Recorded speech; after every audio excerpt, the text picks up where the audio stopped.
Hello everyone and welcome to Edutap Himachal Pradesh administrative services YouTube channel. और आप देख रहे हैं हमारा day 20th of the Vijay mains answer writing series. और इस आंसर राइटिंग सीरीज के अंदर हम आपके साथ 180 क्वेश्चंस डिस्कस कर रहे हैं within 45 days, and these 180 questions they are sourced from the GS 1, 2 and 3 papers of Himachal Pradesh means examination। और आज का जो दिन है वो डे नंबर 20th है, और इस डे 20th के अंदर हम आपके साथ 4 क्वेश्चंस डिस्कस करने जा रहे हैं related to the subject of GS paper 1। तो चलिए स्टार्ट करते हैं आज का सेशन। हम इस सेशन में देखेंगे कि किस तरीके से जो 4 क्वेश्चंस मैं आपके साथ डिस्कस करूंगा, इन क्वेश्चंस को हम किस तरीके से अप्रोच कर सकते हैं, कैसे हमारा 3 स्टेप फॉर्मूला हम लोग अप्लाई कर सकते हैं इन क्वेश्चंस के ऊपर, और ऐसे आंसर्स लिख सकते हैं जो ज्यादा से ज्यादा मार्क्स फेच करके लाएं एग्जामिनर से। तो सबसे पहले दोस्तों जो क्वेश्चन नंबर 1 है, this question is in front of you. ये क्वेश्चन हमारा human aspects and internal migration के टॉपिक से जुड़ा हुआ क्वेश्चन है। This question is from the unit 2 and सब unit 2 of the GS1 paper. Question देखिए हमसे क्या पूछ रहा है, highlight the push factors for out migration from lower Ganga valley. अगर हम अपने 3 स्टेप फॉर्मूला को यहां पर अप्लाई करते हैं तो सबसे पहले हमें क्वेश्चंस को समझना होता है। और जो 4 मार्कर क्वेश्चन है, मैंने आपको पिछले सेशंस के अंदर भी ये बात बताई है कि 4 मार्कर क्वेश्चंस में हमारे 3 स्टेप फॉर्मूला का जो स्टेप नंबर 1 है वो काफी सिंपल रहता है। स्टेप नंबर 1 क्या होता है, अंडरस्टैंडिंग द क्वेश्चन। और ये जो स्टेप है काफी सिंपल होता है 4 मार्कर क्वेश्चंस के लिए, क्योंकि यहां पर क्वेश्चंस में ज्यादा माइक्रो क्वेश्चंस नहीं होते हैं और इन क्वेश्चंस में कीवर्ड्स को आइडेंटिफाई करना भी बहुत मुश्किल नहीं होता है। तो क्वेश्चन देखिए क्या है, हाईलाइट द पुश फैक्टर्स। तो अगर मैं सभी कीवर्ड्स को यहां पर हाईलाइट करते चलूं, मार्क करते चलूं, तो मुझे हाईलाइट करना है पुश फैक्टर्स को आउट माइग्रेशन के लिए जो रिस्पॉन्सिबल है from the lower Ganga valley.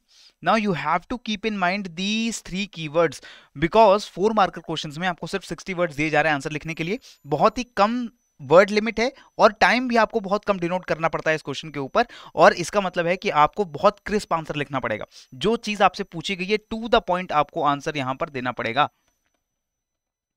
ठीक है। और GS1 की खास बात यह है कि GS1 का जो हमारा यूनिट 2 है, this unit 2 is related to geography and disaster management. और ज्योग्राफी डिजास्टर मैनेजमेंट क्वेश्चंस में काफी इजी होता है कि हम टू द पॉइंट आंसर्स लिखें।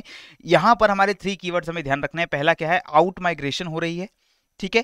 कहां से हो रही है, लोअर गंगा वैली से हो रही है। लोअर गंगा वैली का मतलब क्या है, हम यहां बात कर रहे हैं स्टेट्स ऑफ वेस्ट बंगाल, बिहार और ईस्टर्न उत्तर प्रदेश की। यानी कि जो गंगा का पूरा कोर्स है, गंगा रिवर उत्तराखंड के राज्य से स्टार्ट होकर के उसके बाद उत्तर प्रदेश में एंटर करती है और उसके बाद उत्तर प्रदेश के बाद बिहार, झारखंड और वेस्ट बंगाल में फ्लो करती है। तो ये जो लोअर पार्ट है, इस second half of Ganga river, इसके बारे में हमें बात करनी है। तो हम यहां बात कर रहे हैं ईस्टर्न उत्तर प्रदेश, झारखंड, बिहार एंड वेस्ट बंगाल के राज्यों से लोग आउट माइग्रेट करते हैं। तो उसके लिए कौन से पुश फैक्टर्स रिस्पॉन्सिबल हैं वो आपको यहां पर हाईलाइट करने थे। Very straight forward, you can understand this question in about 15 और 20 सेकंड्स। इसके बाद हमने सीधा अपना आंसर की शुरुआत क्या की।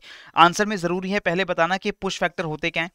तो पुश फैक्टर की डेफिनेशन आप लिख देंगे कि पुश फैक्टर का मतलब है ऐसे फैक्टर्स जो लोगों को एक ऐसी जगह को छोड़ने के लिए मजबूर करते हैं जहां पर उन्हें कुछ डिसएडवांटेजेस मिल रही हैं, जहां पर उन्हें कुछ नुकसान हो रहा है, राइट। इसी तरीके से दूसरा फैक्टर कौन सा होता है, पुल फैक्टर होता है। Pull factors are those factors which attract people to a place which has many advantages। तो अगर आप हिमाचल प्रदेश को छोड़ करके, हिमाचल प्रदेश के अपने गांवों से, अपने शहरों से निकल करके दिल्ली जा रहे हैं, मुंबई जा रहे हैं, तो कुछ ऐसे फैक्टर्स होंगे जो आपको हिमाचल प्रदेश छोड़ने पे शायद मजबूर कर रहे होंगे। कोई भी वो फैक्टर्स हो सकते हैं। ये हो सकता है कि शायद हिमाचल में जॉब अपॉर्चुनिटीज नहीं है, या हो सकता है कि हिमाचल के अंदर एजुकेशनल अपॉर्चुनिटीज उतनी अच्छी नहीं है। तो ये क्या बन जाएगा, पुश फैक्टर। और जहां पर आप जाते हैं, आप दिल्ली जा रहे हैं पढ़ने के लिए या काम करने के लिए, आप मुंबई, बैंगलोर जा रहे हैं, तो वहां की जो कुछ खास बातें हैं, वहां पर अच्छी इंप्लॉयमेंट अपॉर्चुनिटीज है, वहां पर अच्छी एजुकेशनल फैसिलिटीज है, या फिर वहां पर हायर इनकम्स मिलती हैं, whatever may be the reason, तो जो अच्छी बातें हैं वो आपका पुल फैक्टर बन जाती है, जो आपको खींच रही है उन शहरों की तरफ। तो यहां पर हमने बात कर दी पहले पुश फैक्टर की डेफिनेशन। फिर मैंने बताया कि जो लोअर गंगा वैली के स्टेट्स हैं like eastern Uttar Pradesh, Bihar and West Bengal, in these areas out migration, लोगों को बाहर भेजने के लिए कौन से फैक्टर्स रिस्पॉन्सिबल हैं। लैंड यूज एग्रीकल्चर से डोमिनेटेड है। यहाँ पर जो एरियाज हैं, यहाँ पर एग्रीकल्चर सबसे इंपॉर्टेंट इकोनॉमिक एक्टिविटी है। और जरूर से आपको पता होना चाहिए कि एग्रीकल्चर के अंदर आप एक लिमिट से ज़्यादा लोगों को एम्प्लॉयमेंट नहीं दे सकते, और उनकी इनकम्स भी बहुत ज़्यादा तेजी से नहीं बढ़ती हैं। तो ये पहला फैक्टर हो गया। उसके बाद इंडस्ट्रियलाइजेशन यहाँ पर अच्छा नहीं है, इंडस्ट्रियलाइजेशन की कमी है, जिसकी वजह से सेकेंडरी सेक्टर में भी लोगों की जॉब नहीं है। इसीलिए लोग ऐसे स्टेट्स में जाना पसंद करते हैं जहाँ पर अच्छा इंडस्ट्रियलाइजेशन हो। नेक्स्ट, एनुअल फ्लडिंग होता है, ये बहुत इंपॉर्टेंट रीजन है। लोअर गंगा वैली में मॉनसून सीजन के बाद हर साल जो है फ्लडिंग होती है और बहुत बड़े जो लैंड मासेस हैं वो पानी के अंदर सबमर्ज हो जाते हैं, और इसकी वजह से जो खेती हो रही है, चाहे एग्रीकल्चर हो रहा है, उसमें नुकसान होता है, या फिर आपके जो हाउस होल्ड्स हैं, विलेजेस हैं, वहां भी जो फ्लड है वो ज़्यादा नुकसान पहुंचाता है लोगों को, और लोगों को बाहर निकलना पड़ता है उस जगह से। Then prevalence of infectious diseases, flooding हो रही है, ह्यूमिड एंड हॉट क्लाइमेट होता है, और उसकी वजह से बहुत सारी इन्फेक्शियस डिजीज जैसे मलेरिया, डेंगू, इंसेफेलाइटिस, लेशमेनियासिस, ट्यूबरकुलोसिस और बहुत सारी दूसरी इन्फेक्शियस डिजीजेज हैं जो कि किसी पॉल्यूटेड वाटर से, पॉल्यूटेड एयर से, या फिर किसी वेक्टर से यानी मॉस्किटो से, सैंड फ्लाई से फैलती हैं, और इसकी वजह से भी लोग वहां से बाहर निकल कर जाते हैं। एंड फाइनली हमने बात कर दिया कि सोशल और फिजिकल इंफ्रास्ट्रक्चर अच्छा नहीं है। कनेक्टिविटी की बात करें, कम्युनिकेशन की बात करें, road transport, rail transport, air transport बहुत अच्छा डेवलप नहीं है। इसके साथ इलेक्ट्रिसिटी की, टैप्ड वाटर की फैसिलिटी यहाँ पर अच्छी नहीं है, हेल्थ और एजुकेशन की फैसिलिटीज अच्छी नहीं है, तो ये सब फिजिकल और सोशल इंफ्रा भी यहाँ पर अच्छा नहीं है। तो ये सारी चीजें, ये सारा आंसर लिखने में आपको हार्डली 1 से 2 मिनट लगने चाहिए। ये सारी चीजें, सारे फैक्टर्स आपके माइंड में तुरंत तुरंत आने चाहिए। स्ट्रेट फॉरवर्ड आप यहाँ पर लिख देंगे, आपको आउट ऑफ 4 मार्क्स बहुत इजिली 3 मार्क्स आप स्कोर करके जाएंगे एट लीस्ट। इसके बाद आगे बढ़ते हैं। सेकंड क्वेश्चन देखिए, again a 4 marker question, define the terms of infant mortality rate and maternal mortality rate. बहुत सिंपल क्वेश्चन है, और ऐसे सिंपल क्वेश्चन हमने प्रीवियस ईयर क्वेश्चंस को जब एनालाइज किया हिमाचल प्रदेश के, तो हमने देखा है कि वहां पर 4 मार्कर क्वेश्चंस जो आपसे पूछे जाते हैं from the unit 2 of Jio and disaster management. इस यूनिट से आने वाले जो 4 मार्कर क्वेश्चंस हैं वो बहुत डिफिकल्ट क्वेश्चंस नहीं होते हैं, स्ट्रेट फॉरवर्ड क्वेश्चंस होते हैं, जैसे ये डेफिनेशन हमसे पूछ ली गई है। तो आईएमआर की आप डेफिनेशन देंगे। आईएमआर का मतलब है कि नंबर ऑफ इन्फेंट डेथ्स, यानी कि जो बेबीज पैदा हुए हैं उनकी 1 साल से पहले अगर मृत्यु हो जाती है, तो वो नंबर ऑफ बेबीज जिनकी 1 साल से पहले मृत्यु हो गई डिवाइडेड बाई 1000 लाइव बर्थ, यानी कि हर 1000 लोगों में, वो हर 1000 लाइव बर्थ में 1000 जो बच्चे पैदा हो रहे हैं उनमें से कितने बच्चे 1 साल की उम्र कंप्लीट करने से पहले मर जाएंगे, वो हमारे आईएमआर है। इसी तरीके से एमएमआर की डेफिनेशन क्या है, the number of female deaths पर 100,000 लाइव बर्थ, यानी 1 लाख जो बर्थ्स हो रही हैं, 1 लाख जो बच्चों ने जन्म लिया है, उनकी जो 1 लाख माएँ थी, उन 1 लाख माओं में से कितनी माओं की डेथ हो जाती है किसी ना किसी कारण की वजह से, और ये कारण जो है वो प्रेगनेंसी से जुड़े हुए होने चाहिए। ठीक है, प्रेगनेंसी की वजह से ऐसी कोई बीमारी हो गई, या प्रेगनेंसी में ऐसा कोई कॉम्प्लिकेशन हो गया कि जो फीमेल्स थी उनकी डेथ हो गई, शायद उनको उनका न्यूट्रिशन अच्छा नहीं था, उनका हेल्थ पहले से अच्छा नहीं था, या फिर उनको मेडिकल फैसिलिटीज इतनी अच्छी नहीं मिली, या फिर जब उनका जब उन्होंने डिलीवरी दिया, उन्होंने बच्चों को पैदा किया, तो उसके बाद इन्फेक्शन हो गया या कोई दूसरी मेडिकल कॉम्प्लिकेशंस आ गई। तो ये सारी चीज़ें की वजह से अगर किसी भी फीमेल की डेथ होती है तो हम कहेंगे कि ये मैटरनल मोर्टेलिटी रेट के अंदर गिनी जाएगी, राइट। तो ये सारी डेफिनेशंस आप यहां पर इंक्लूड कर देंगे, और डेफिनेशंस में हमें हमेशा एक चीज का ध्यान रखना होता है, कीवर्ड्स डेफिनेशंस के अंदर बहुत मायने रखते हैं। यहां पर अगर आपने नंबर्स की गलती कर दी, आपने कहा IMR is the number of deaths of babies, और आपने ये नहीं बताया कि हम कितने टाइम तक उसको बेबी मानते हैं। ऐसा नहीं है कि जिस बेबी का बर्थ हुआ है उसको 2-3 साल बाद उसकी अगर डेथ हो रही है तो हम उसको आईएमआर में गिनेंगे, नहीं गिनेंगे। हम सिर्फ 1 साल से कम उम्र के बच्चों की डेथ को इसमें गिनते हैं, ठीक है। इसी तरीके से हर 1000 बच्चों पे, हर 1000 जो लाइव बर्थ हो रही है उसमें से हम डेथ होने वाले लोगों को गिनते हैं, और हम आईएमआर पर 1000 बर्थ के हिसाब से कैलकुलेट करते हैं। तो अगर कोई बोल रहा है कि आईएमआर 15 है, तो आईएमआर 15 का मतलब हुआ कि अगर 1000 बच्चे पैदा हो रहे हैं तो इसमें से 15 बच्चे ऐसे हैं जिनकी 1 साल पूरा करने से पहले डेथ हो रही है, तो ये नंबर इंपॉर्टेंट है। सिमिलरली ये मैटरनल मोर्टेलिटी रेट के केस में 100,000 है, यानी 1 लाख है, तो ये नंबर का ध्यान रखना होगा। 1000 live birth for IMR and 100,000 live birth for the MMR. तो 1 लाख अगर डिलीवरीज हो रही हैं तो उसमें से कितनी मदर्स की डेथ हो रही है वो हमारा एमएमआर होता है। ये नंबर्स और कीवर्ड्स का आपको बहुत ध्यान रखना पड़ेगा। Next up, let us talk about the third question. Now, third question is related to the topic of settlements, industry and transport. This is a 8 marker question. 8 marker question को एक बार read करें. Discuss the factors responsible for location of high tech industries in the vicinity of major metropolitan regions. So ये जो हमारा question है locational factors of industry से जुड़ा हुआ क्वेश्चन है। अक्सर हमें क्वेश्चन आते हैं कि इंडिया के अंदर या हमारे स्टेट हिमाचल के अंदर जो इंडस्ट्रीज बन रही हैं वो किस जगह बनती हैं और उसके पीछे कौन से फैक्टर्स रिस्पॉन्सिबल होते हैं, इससे जुड़े क्वेश्चन आते हैं। 8 मार्क का ये क्वेश्चन है, 120 वर्ड्स का है, ये आपको आंसर लिखना है। मैंने आंसर थोड़ा सा यहाँ इस नोट के अंदर लेंदी दिया है, इसको आप डाउनलोड कर सकते हैं हमारे टेलीग्राम चैनल के ऊपर जा करके। लेकिन आप इस पूरे आंसर, इंडिकेटिव आंसर के अंदर से ऑब्वियसली कुछ चीज़ों को छांट करके अपना आंसर बनाने वाले हैं और वर्ड लिमिट के अंदर लग के अपना आंसर लिखेंगे। लेकिन मैंने आंसर थोड़ा सा कॉम्प्रिहेंसिव दिया है क्योंकि आपके नोट्स की तरह भी काम आने वाला है। तो यहाँ पर देखिए मैंने क्या बताया, सबसे पहले मैंने बोला कि कोई भी इंडस्ट्री हो उसकी जो लोकेशंस हैं वो अलग अलग फैक्टर से डिटरमाइन होती हैं, जिसमें हमारा land, labour, capital, market, transport, raw material, ये सारे अलग अलग फैक्टर्स आते हैं। स्पेसिफिक इंडस्ट्रीज की बात करें जैसे कि हमारी हाईटेक इंडस्ट्रीज, तो हाईटेक इंडस्ट्रीज क्वेश्चन में ही बोला गया है कि high tech industries they are located in the vicinity of major metropolitan regions. High tech industries ऐसे शहरों या फिर मेट्रोपॉलिटन रीजन्स के आसपास ही क्यों बनती हैं? अगर हम देखें दिल्ली, नोएडा, गुड़गांव, हम देखें मुंबई, पुणे, थाने का रीजन है, साउथ में और जाएं तो हमारा बेंगलोर का रीजन है, ठीक है। इसी तरीके से अलग अलग इंडिया के हिस्सों में जो मेजर सिटीज हैं उन सिटीज में हाईटेक इंडस्ट्रीज जाकर क्यों बनती हैं, तो इसके आपको फैक्टर्स बताने थे। तो वो चीज़ मैंने यहाँ पर आगे एक्सप्लेन की। देखिए देखो, मॉडर्न हाईटेक इंडस्ट्रीज जो हैं वो ऐसी चॉइसेस बनाती हैं, वो अपनी लोकेशन किस बेसिस पे डिसाइड करती हैं वो अलग है as compare to traditional industries. यानी कि आयरन स्टील इंडस्ट्री की मैं बात करूं, फार्मास्यूटिकल इंडस्ट्री की मैं बात करूं, तो हम देखते हैं कि ये जो इंडस्ट्रीज हैं अक्सर शहरों से दूर किसी सेक्लूडेड प्लेस में, जहां पर बहुत ज्यादा भीड़ भाड़ ना हो, जहां पर वो अच्छे से अपना इंडस्ट्रियल प्लांट सेटअप कर सके, वहां पर वो अक्सर अपनी प्लांट्स को सेटअप करते हैं। इन सिटीज के सेटअप होने के बाद हो सकता है वहां पर आसपास शहर बन जाएं, लेकिन हाईटेक इंडस्ट्री की अगर हम बात करेंगे तो जितनी भी हाईटेक इंडस्ट्रीज हैं वो ऑलरेडी डेवलप्ड सिटीज के अंदर जाकर के जो है ऑपरेट करना पसंद करती हैं। तो ये कारण क्या है? इसका कारण मैंने आगे लिखा है कि high tech industries are the latest generation manufacturing. ये हमारी डेफिनेशन हो गई हाईटेक इंडस्ट्री की, वेयर प्रोफेशनल्स और white collar workers. White collar worker कौन से होते हैं? जो मैनुअल लेबर पे फोकस नहीं कर रहे हैं, जो अपनी नॉलेज या रिसर्च एंड डेवलपमेंट कर रहे हैं, यानी अपने इंटेलेक्ट का इस्तेमाल कर रहे हैं इंडस्ट्री के अंदर, ठीक है। यहाँ पर हम आईटी इंडस्ट्री की बात कर सकते हैं, हमारी जो साइंटिफिक लेबोरेटरीज होती हैं उनकी बात कर सकते हैं, आरएनडी के लिए जो फार्मास्यूटिकल आरएनडी होता है उसके हम यहाँ पर बात कर सकते हैं। So these produce high class product with efficiency.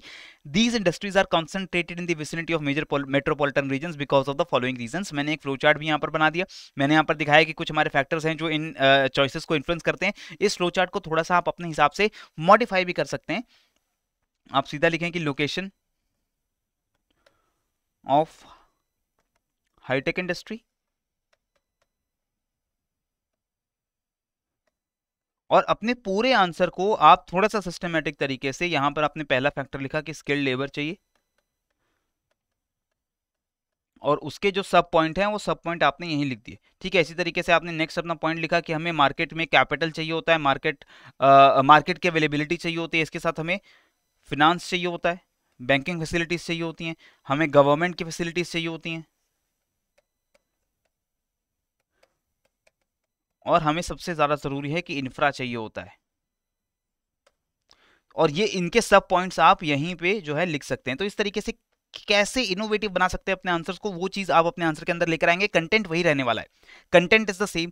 Fodder material किस तरीके से आप उसको अरेंज करेंगे ताकि आंसर को पढ़ के एग्जामिनर को ये लगे कि बाकी जो आंसर्स मैं पढ़ते हुए आ रहा हूँ सभी आंसर्स में सेम बात लिखी हुई है, लेकिन ये आंसर उस ही इंफॉर्मेशन को अलग तरीके से कैसे प्रेजेंट कर रहा है, वो चीज यहाँ पर हम देख रहे हैं, ठीक है। तो जैसे सबसे पहले हम रीजन की बात करें तो रॉ मटेरियल की बात हो, हाईटेक इंडस्ट्री के लिए रॉ मटेरियल क्या है? रॉ मटेरियल है नॉलेज।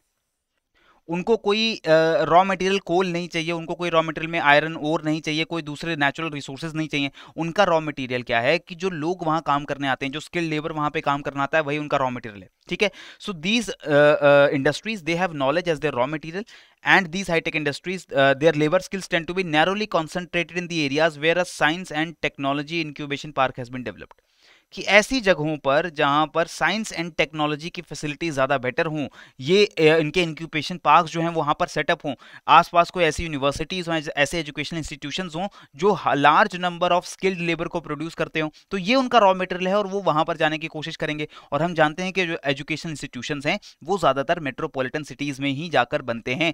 यूनिवर्सिटीज़ की बात करें, इंजीनियरिंग कॉलेजेस की बात करें तो वहीं वहीं बनते हैं, और इसीलिए इंडस्ट्रीज़ भी अक्सर इन्हीं रॉ मटेरियल के सोर्सेज के पास बनने की कोशिश करती है। देन स्किल्ड लेबर की हम बात करते हैं, हाईटेक एम्प्लॉइज हैं, बहुत सिलेक्टिव होते हैं क्योंकि उनके पास स्किल बहुत अच्छी है, हाई सैलरीज डिमांड करते हैं और इसी के साथ हाई फैसिलिटीज भी डिमांड करते हैं, ठीक है। और वो ये जो वर्कर्स हैं वो दूसरे देशों में जाकर भी काम करने के लिए रेडी होते हैं, उनको दूसरे देशों से भी डिमांड होती है। तो इसीलिए हम उनको ऐसा एटमॉस्फेयर में काम लेकर आना चाहते हैं जो अट्रैक्टिव लोकेशन हो, वहां पर अच्छा क्लाइमेट हो, इसी के साथ वहां पर हाउसिंग की सर्विसेज हो, अच्छी लैंडस्केप हो, अच्छा पावर की, इलेक्ट्रिसिटी की वहां पर सुविधा हो। क्योंकि अगर आप खुद इमेजिन करें कि कोई हाईली क्वालिफाइड इंजीनियर होगा, साइंटिस्ट होगा, और उसको अगर कोई जॉब अपॉर्चुनिटी आती है ऐसी कंपनी में जो कि किसी ऐसी लोकेशन में सिचुएटेड है जहां पर इलेक्ट्रिसिटी रेगुलर नहीं है, जहां पर वाटर सप्लाई रेगुलर नहीं है, वाटर वहां पॉल्यूटेड होता है, इलेक्ट्रिसिटी नहीं आती है 24 घंटा, और जो रोड की कनेक्टिविटी है वो भी अच्छी नहीं है, ठीक है, एयरपोर्ट्स और रेलवे स्टेशन वहां पर अवेलेबल नहीं है, तो वो वर्कर वहां जाना पसंद नहीं करेगा। तो ये भी आप फैक्टर यहां पर मेंशन करेंगे, ठीक है।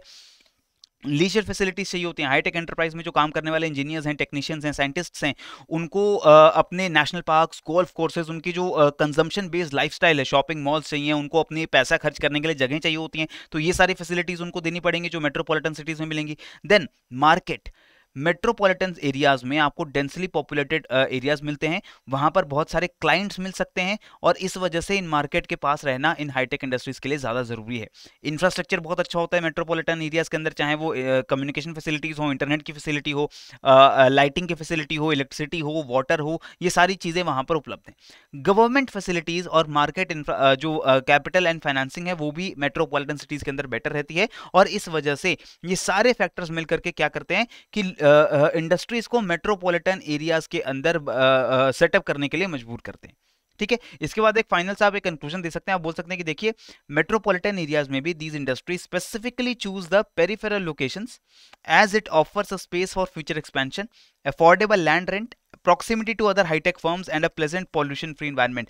तो जो बड़े शहर हैं उनके बीचों बीच जाकर के ये जो इंडस्ट्रीज हैं सेटअप नहीं होती हैं। अगर मैं दिल्ली, गुड़गांव, नोएडा जाऊं या फिर मैं बेंगलोर जाऊं, तो जो शहर है, जो मेन शहर है उसके बीचों बीच इंडस्ट्री नहीं बनेंगे, ये शहर के आसपास के जो रीजन है, बाउंड्रीज है, वहां पर इंडस्ट्रीज बनती हैं, ताकि वहां, क्योंकि हमें वहां पर पॉल्यूशन कम मिलता है, वहां पर जो रियल एस्टेट है, जो रेंटिंग है, वहां पर जो हाउसेज है वहां पर रेंट कम होगा, वहां पर जो लेबर है आकर के सेटअप हो सकता है और नई डेवलपमेंट वहां शुरू हो सकती है। तो ये सारे फैक्टर्स आपको 120 वर्ड्स के अंदर वहां पर लिखने हैं, ठीक है। So what you have to do is you have to make sure कि आप ज्यादा से ज्यादा इंफॉर्मेशन को ऐसे किसी फ्लो चार्ट के फॉर्म में वहां पर प्रोवाइड करने की कोशिश करेंगे, ठीक है, ताकि ये जो आपको 8 मार्कर क्वेश्चन मिल रहा है इसमें से आप आराम से 6 से 7 मार्क्स जो है स्कोर करके ला सके, ठीक है।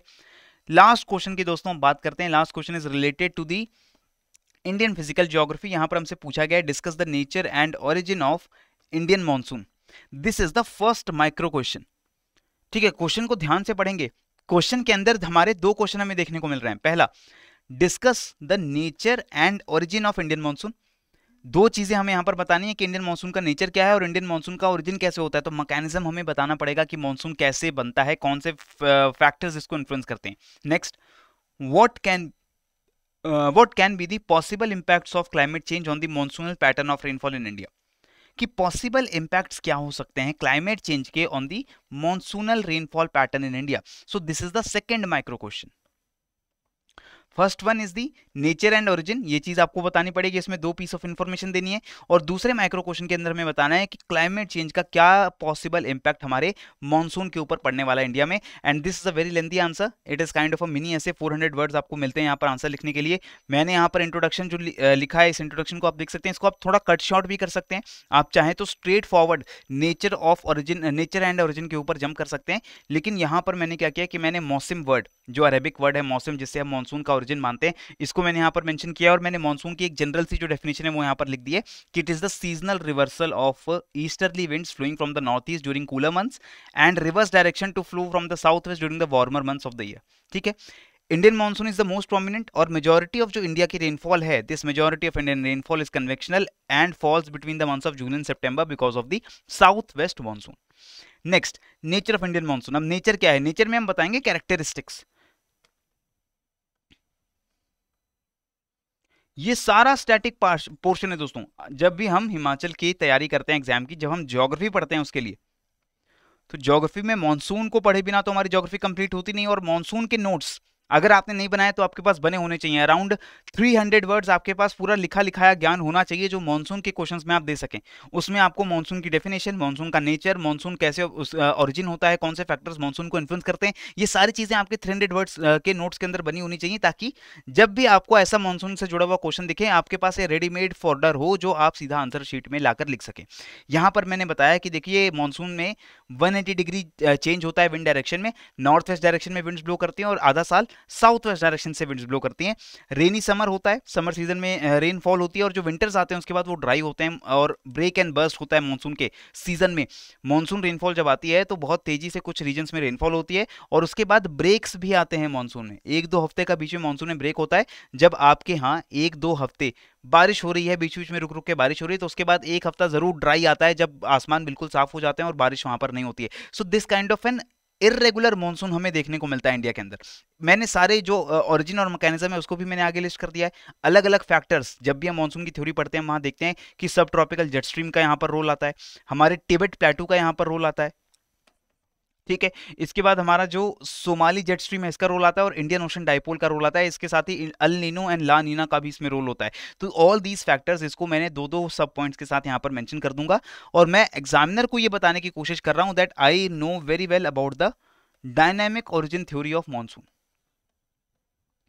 अगर आपको नहीं पता है कि डायनामिक थ्योरी क्या है मानसून की, तो एक बार दोबारा से अपने नोट्स को रिविजिट करने की हमें यहाँ पर जरूरत है, क्योंकि डायनामिक थ्योरी के अंदर हम देखते हैं कि monsoon is such a complex phenomena कि इसको बहुत सारे अलग अलग फैक्टर्स और फिनोमिना जो है इन्फ्लुएंस करते हैं। जब हमारा ITCZ का शिफ्ट होता है, हमारी जो सब ट्रॉपिकल जेट स्ट्रीम्स ब्लो करती हैं, हमारा टिबेट प्लेटू की जो हीटिंग होती है समर मंथ्स के अंदर, ये सारे फैक्टर्स जो है इन्फ्लुएंस करते हैं मानसून को। और इसके साथ साथ पैसिफिक ओशन में होने वाला अल नीनो और ला नीना का फिनोमिना, और इंडियन ओशन में होने वाला इंडियन ओशन डाइपोल का फिनोमिना भी मानसून की स्ट्रेंथ को इन्फ्लुएंस करता है। तो ये सारी चीजें मैंने क्वेश्चन के पहले पार्ट के अंदर ही बताई है। उसके बाद मैं बताऊंगा कि क्लाइमेट चेंज का क्या इफेक्ट पड़ने वाला है मॉनसून के ऊपर। यहां पर ज्यादा बेटर होगा अगर आप डेटा कोट करते हैं। अगर किसी वेल एस्टैब्लिश्ड सोर्स से, क्रेडिबल सोर्स से डेटा कोट करते हैं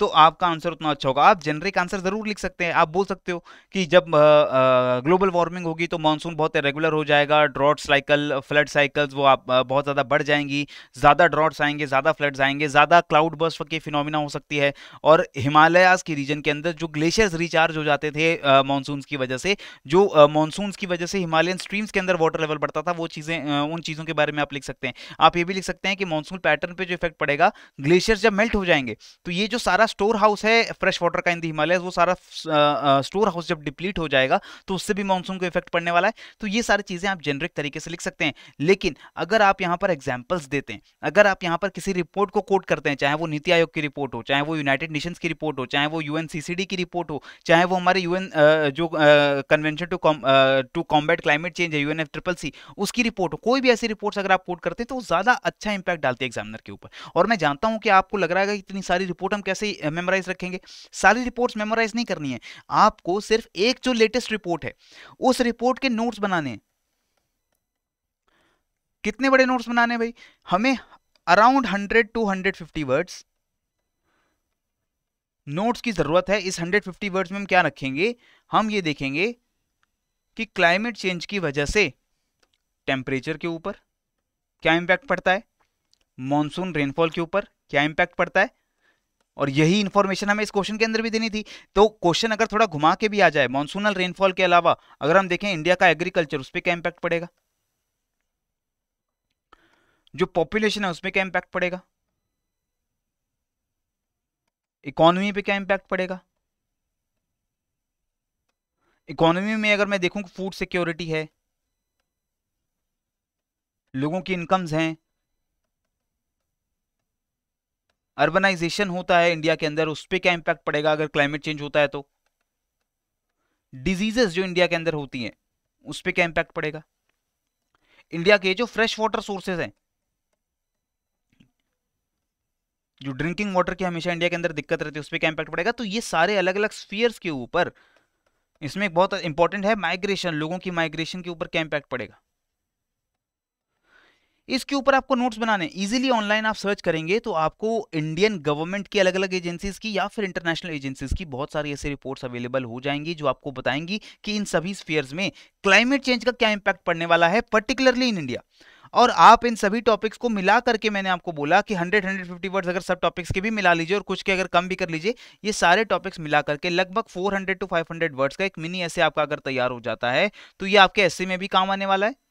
ऐसे में अक्सर क्लाइमेट चेंज जुड़े हुए ऐसे हमसे पूछे जाते हैं और ये फिर आपके मेंस के आंसर्स में भी काम आने वाला है। और यही जो फॉर्डर है वो आपके ऐसे क्वेश्चंस में काम आएगा कि effect of climate change on monsoon pattern. और मैं बताऊंगा कि देखो मानसून रेनफॉल है, उसमें हाई इंटेंसिटी रेनफॉल के इंसिडेंट्स बढ़ जाएंगे, ठीक है। एवरेज टेम्परेचर होगा तो मानसून अनप्रिडिक्टेबल हो जाएगा, किसी साल बहुत ज्यादा रेनफॉल होने वाली है, किसी साल बहुत कम रेनफॉल होनी है, और उसको प्रेडिक्ट करना भी हमारे जो मौसम विभाग है, मीटरोलॉजिकल डिपार्टमेंट ऑफ इंडिया है, उसके लिए भी बहुत मुश्किल हो जाएगा, ठीक है।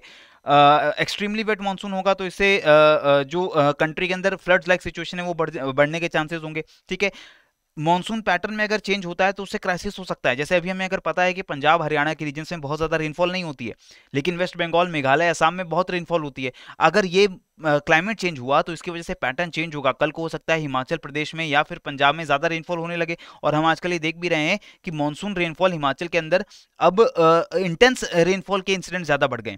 कम समय में बहुत ज्यादा बारिश हो जाती है, अक्सर उत्तराखंड के अंदर, हिमाचल के अंदर, उससे लैंडस्लाइड्स होती हैं, उससे फ्लैश फ्लड्स होते हैं। ये सारी चीजें भी आप यहाँ पर मेंशन कर सकते हैं, ठीक है। ड्राई ईयर्स बढ़ जाएंगे, जो हमारे अभी ऐसे रीजन है जहां पर वाटर की कमी नहीं होती है, अच्छी रेनफॉल होती है, वहां पर रेनफॉल कम हो जाएगी और वहां पर जो है ड्राई पीरियड्स या ड्रॉट ईयर जो है वो बढ़ जाएंगे। तो इससे एग्रीकल्चर पे भी ज्यादा इफेक्ट जो है पड़ने वाला है। तो ये सारी चीजें जो है वो यहाँ पर आप लिखेंगे और अगर आप सोर्स कोड करते हुए चलेंगे तो वो ज्यादा बेटर रहेगा। So this is how friends you are going to deal with the answers for the geography and disaster management part of the GS1 paper, ठीक है। और मैं चाहूंगा कि इन चारों क्वेश्चंस को आप एक बार फिर खुद लिखिए और जो इंडिकेटिव आंसर है, इस इंडिकेटिव आंसर को सिर्फ इंडिकेशन की तरह यूज करना है आपको। इसको कोई सॉल्यूशन की तरह यूज नहीं करना है कि ये आंसर है, ऐसा ही आंसर हमें बनाना है, नहीं। आप यहाँ से कुछ इनपुट्स उठा सकते हैं, आप यहाँ से कुछ इन्फॉर्मेशन उठा सकते हैं और अपने आंसर को विद इन वर्ड लिमिट आप कंप्लीट करें। उसमें डायग्राम्स, फ्लो चार्ट्स, मैप्स अगर आप जितना ज्यादा बनाइए तो उतना अच्छा रहेगा, ताकि आप खुद इसको फिर देख सकें कि कैसे मैं ज्यादा से ज्यादा मार्क्स फेच कर सकता हूं या कर सकती हूं from the examiner using the answer writing practice and the 3 step answer writing formula, right. So आज के सेशन के लिए दोस्तों इतना ही। अब हम मिलेंगे आपके साथ अगले सेशन में, जहां पर मैं बाकी जीएस पेपर के जो आंसर्स हैं उनको किस तरीके से हम लोग डील कर सकते हैं उसके बारे में भी आपके साथ डिस्कशन करूंगा। तब तक के लिए keep on learning, keep on growing. जय हिंद एंड जय भारत।